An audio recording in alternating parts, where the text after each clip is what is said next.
Hello students, good morning. Last time we had completed market and with that we also completed the microeconomics.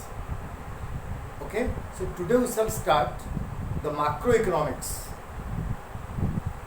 As you know that due to the COVID pandemic, your courses has been reduced. So from macroeconomics a lot of things has been deleted. Therefore, we shall discuss only those things which are there in your syllabus. Right? The first thing that we have is what is the difference between micro and macroeconomics. तामाने व्यष्टि और समष्टि अर्थनीति मध्य पार्थक्य दर्शाओ. व्यष्टि अर्थनीति कौन आम एपर्यंत कौन पढ़ी आसते सब व्यष्टि अर्थनीति भितर जाऊला. एबे आम आसवा समष्टि अर्थनीति को. तेणु समष्टि अर्थनीति और व्यष्टि अर्थनीति आ मध्य पार्थक्यटा हूँ प्रथम क्वेश्चन. यहाँ एग्जाम रे प्राय आसे what is the difference between micro and macro economics. Now the word micro means very small. Micro means very small. So microeconomics deals with that part of economics which studies about a particular part of the economy, a particular individual, a particular farm, a particular market, a particular segment of the economy. We call that as microeconomics. So व्यष्टि अर्थनीति कहले आमे बुझिबा अर्थशास्त्र सेही भाग को जहाँ समग्र अर्थनीतिर समग्र अर्थशास्त्र समग्र देशर एक निर्दिष्ट अंचल एक निर्दिष्ट सेगमेंट बा परिसर एक निर्दिष्ट व्यक्ति एक निर्दिष्ट अनुष्ठान एक निर्दिष्ट बजार आर उपरे पर्यवेसित होइथिबो. अर्थात जेतेबेले यह व्यक्ति केन्द्रिक बा एक सेगमेंट उपरे पर्यवेसित होइथिबो एक सेक्शन ऑफ द पीपल उपर पर्यवेसित होइथिबो आमे ताको कहबा माइक्रो इकोनॉमिक्स. क्षुद्र अंश गोटे पार्ट. किंतु मैक्रो इकोनॉमिक्स होची macro means large, very large. So macro economics deals with that part of economics which studies the entire economic system as a whole. It studies the entire economy as a whole. The total aggregate national income, the total production, the total employment, the total output, the total income, all this constitutes the totality or the aggregate of the economy which we call as macroeconomics. तेणु व्यष्टि अर्थनीति कहले आम बुझा अर्थशास्त्र से अंश जहाँ गोटे देशर सामग्रिक भाव में अध्ययन करता है. देशर मोट जातीय आय, देशर मोट व्यय, मोट जातीय आय, मोट उत्पादन, मोट निजुक्ति, मोट बेकारी, ये सब विषय जो अध्ययन करता है सामग्रिक भाव में देशर ताको आम कहवा मैक्रो इकोनॉमिक्स बा समष्टि अर्थनीति. तेणु व्यष्टि अर्थनीति और समष्टि अर्थनीति दुईटा भिन्न भिन्न विभाग आम अर्थशास्त्र. तेबे व्यष्टि अर्थनीति टिके अधिक पुरातन एवं समष्टि अर्थनीति टिके आधुनिक. मन रख समष्टि अर्थनीति बा आधुनिक समष्टि अर्थनीतिर जनक होउचंती ताका ना होची जे.एम. केन्स. कोन ताका ना J M. Keynes. J M. Keynes, John Maynard Keynes. J M. Keynes होउचंती आधुनिक समष्टि अर्थनीतिर जनक. ओके 1930 पर तुम तो कोर्स कमीगला ना विषय तुम डिटेल डिस्कस होता. 1930 रे मन रख विश्व रे एक महामांदावस्था देखा देइथिला एवं से महामांदावस्थारू विश्व को जो मुकुली थे जो अर्थशास्त्री ताकर बही लिखिले से बहीर ना हो जनरल थ्योरी. से बही से जहाँ जहाँ सब ताकर थॉट्स प्रिंसिपल्स पॉलिसीज लिखिले से पॉलिसी फल देश विश्व से मांदावस्था दूर होता. तेणु तांको आमे कहूँ father of modern macroeconomics John Maynard Keynes, J M. Keynes. से विषय में डिस्कस करिया परवर्ती अवस्था टिके अल्प. तेबे बर्तमान आम डिस्कस करवा से व्यष्टि और समष्टि अर्थनीति भितर पार्थक्य कौन अच्छी. प्रथम पार्थक्य आस देख particular versus general. Particular versus general. तामाने जहाँ मुझे कहली व्यष्टि अर्थनीति गोटे राष्ट्रर बा गोटे अर्थनीतिर केवल एक निर्दिष्ट अंश उपर पर्यवेसित एक निर्दिष्ट परिसीमा भितर पर्यवेसित किंतु समष्टि अर्थनीति होची समग्र देशर अर्थनीति उपर पर्यवेसित।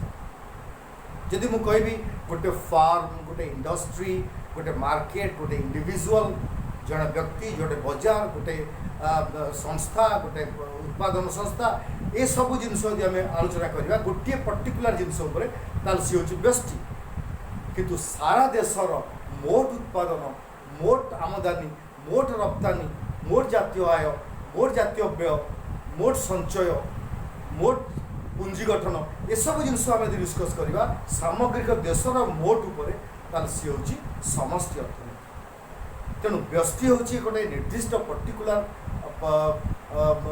स्कोप भीतर सीमित किंतु समष्टि हूँ सारा देशर अर्थनीति पर पर्यवेसित है। फर्स्ट सेकेंड हूँ partial versus general equilibrium. Equilibrium माने संतुलन।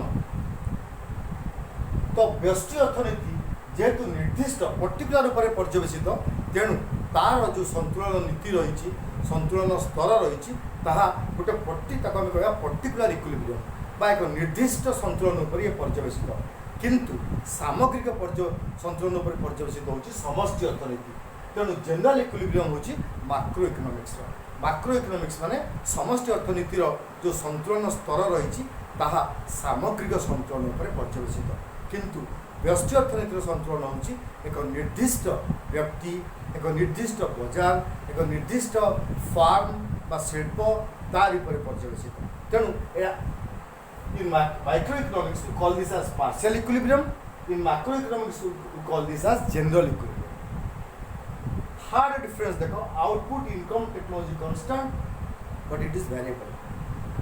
ता माने माइक्रोइकोनॉमिक्स रे व्यष्टि अर्थनीति रे आमे सबुबेले गोटे जिनस को आमर गोटे अजम्पशन आमे करू जे देशर मोट आउटपुट माने जातीय उत्पादन मोट आय मोट आम टेक्नोलोजी आम मोट व्यय ये सब कन्स्टांट थी किंतु आमे माक्रो इकोनॉमिक्स रे आमे एमान को कन्स्टांट रखुना। In macro economics all these variables are very well changeable.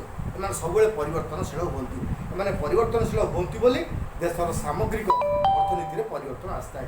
तेणु माक्रो इकोनॉमिक्स रे इनकम आउटपुट एंड टेक्नोलॉजी ये सब कन्स्टांट रहेनी किंतु माइक्रो रे एमाने कन्स्टांट रहे। फोर्थ डिफरेंस आस फोर्थ डिफरेंस रे full employment versus under employment equilibrium.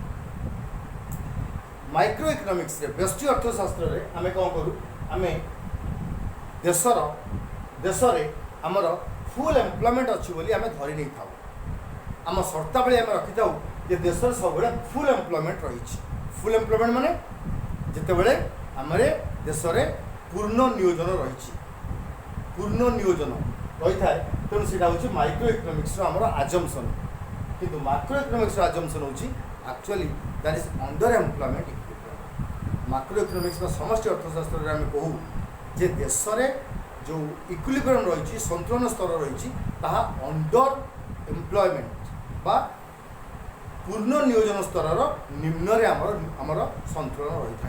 यह पूर्ण नियोजन स्तर नुहे यह पूर्ण नियोजन स्तर निम्न रे बा अंडर फुल एम्प्लॉयमेंट इक्विलिब्रियम आमर सब रही था। पंचम हूँ allocation of resources versus optimum utilisation of resources. Microeconomics बा व्यष्टि अर्थनीतिर क्या पर्यवेसित ना एलोकेशन ऑफ रिसोर्सेस माने संबलर बंटन। आम जिते उत्पादन देखा जिते निजुक्ति देखा जिते संबलर विनियोग देखा ये सब हूँ कौन ना व्यष्टि अर्थनीति अधीन आसता है। जड़े व्यक्ति से बजार में इन्वेस्ट करेंगे सी संपत्तिर केते से इन्वेस्ट करेंगे कौटी इन्वेस्ट कले अधिक लाभ हम कौटी इन्वेस्ट कले क्षति हम ता से निजे निष्पत्ति नहीं था। तेणु से आम एलोकेशन ऑफ रिसोर्सेस कथा पड़े और संबलर आवंटन विषय में आम अध्ययन करूँ कौन ना माइक्रो रे जहाँ आम कहूँ व्यष्टि अर्थनीति किंतु ऑप्टिमम यूटिलाइजेशन ऑफ रिसोर्सेस माने संबलर सर्वश्रेष्ठ बा सर्वाधिक केमती संबलर सदुपयोग हम से कथा आम कौटी कहूँ ना माक्रो रे कहूँ। माक्रो माने समष्टि अर्थनीति कहूँ। तेणु समष्टि अर्थनीति जेहेतु सारा देशर अर्थनीति उपर पर्यवेसित तेणु यह देशर सीमित संबल को किपरि सर्वश्रेष्ठ सर्वाधिक एवं सबुठ भल भाव में विनियोग कर तार पर्यवेसित। लास्ट हूँ 6 number theory of price theory of income and employment तामाने व्यष्टि अर्थनीति सब थियोरी ऑफ प्राइस उपर पर्यवेसित यह दर निर्धारण करने उद्दिष्ट आम व्यष्टि अर्थनीति रे आम सब दर निर्धारण पर गुरुत्व देता बजार किपर दर निर्धारण होता है फार्म रे इंडस्ट्री केमी दर निर्धारण होता है विभिन्न प्रकार बजार अच्छी केमी दर निर्धारण होता है से विषय आम अध्ययन करता तेणु व्यष्टि अर्थनीति रे आमर थियोरी ऑफ प्राइस उपर पर्यवेसित किंतु समष्टि अर्थनीति होची theory of income and employment. समष्टि अर्थनीति रे सबुबेले आम अध्ययन करूँ जे किपरि भाव में देश में मोट इनकम मोट एम्प्लॉयमेंट मोट आउटपुट ये सब केमती बढ़ो तापर आम सबुतक थियोरी समष्टि अर्थनीतिर सबुतक थियोरी देशर मोट इनकम मोट एम्प्लॉयमेंट मोट आउटपुट मोर एक्सपोर्ट मोस्ट फॉरेन एक्सचेंज रिजर्व्स आर उपरे पर्यवेसित तेणु समष्टि और व्यष्टि अर्थनीति दुईटी भिन्न भिन्न विभाग आमर अर्थशास्त्र ते मन रख समष्टि अर्थनीति बिना व्यष्टि अर्थनीति और व्यष्टि अर्थनीति बिना समष्टि अर्थनीति एमाने संपूर्ण नुहंती एमाने इकोनॉमिक्स दुईटा डिफरेंट ऑर्गन हिसाब रे एमाने परस्पर कौन कॉम्प्लीमेंटरी एमाने परिपूरक गोटे बिना आरटी असंपूर्ण तेणु आम साइमल्टेनियसली माइक्रो इकोनॉमिक्स पढ़ुचु माइक्रो इकोनॉमिक्स पढ़ुचु उभय आमर अध्ययन पर अत्यंत आवश्यक तेणु मन रख पिले ये जो व्यष्टि और समष्टि अर्थनीतिर जो डिफरेन्स जो पार्थक्य दर्शाओ यहाँ परीक्षा प्राय पड़े यहाँ सर्ट क्वेश्चन पड़ी पारे लंग क्वेश्चन पड़ी पारे मोटे मन रख माइक्रो माने व्यष्टि माने क्षुद्र बा मोट अर्थनीतिर गोटे छोट अंश उपर अध्ययन करे किंतु माइक्रो माने समष्टि समष्टि माने पूरा देशर समस्त अर्थनीति देशर संपूर्ण अर्थनीति उपरे जे पर्यवेसित होता है मोट सामग्रिक भाव जो अध्ययन करता है सी हूँ समष्टि अर्थनीति है तेणु आज ये था तो मैंने ये दुटा डिफरेन्स भल भाव बुझ नेक्स्ट टाइम आसले तुमको कहबी से माइक्रो इकोनॉमिक्स समष्टि अर्थनीतिर कौन सब तार सब्जेक्ट मैटर अच्छी subject matter of microeconomics that we shall discuss in the next time right. Thank you very much have a nice day.